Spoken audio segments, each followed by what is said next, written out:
যারা বেঁচে আছে হার্টি অ্যান্ড হেলদি তাদেরকে দেখিয়ে দিয়েছে ডেড। এরকম একাধিক সংখ্যা রয়েছে।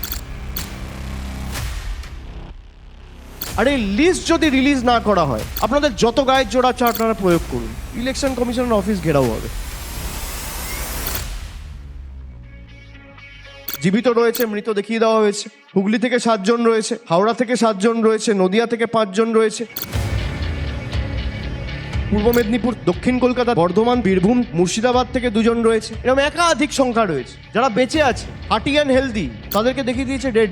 আর এই লিস্ট যদি রিলিজ না করা হয়, আমরা একটা সময়সীমা আগামী 31 তারিখ বেঁধে দিয়ে আসবো। আমরা দিল্লিতে ইলেকশন কমিশনের অফিসে যাব, নির্বাচন সদনে গিয়ে আমাদের যা বলার বলবো। আর যদি এই লিস্ট না রিলিজ করা হয়, ইলেকশন কমিশনের অফিস ঘেরাও হবে। I repeat, Gyanesh Kumar is the election commissioner of India, not government of India. যদি ভাবে বিজেপির অঙ্গুলি হিলনে আমি যা ইচ্ছা তাই করব, আর প্রশ্ন করার কেউ নেই, আপনাদের যত গায়ের জোর আছে আপনারা প্রয়োগ করুন। মানুষের হয়ে প্রশ্ন তো আমরা করবই।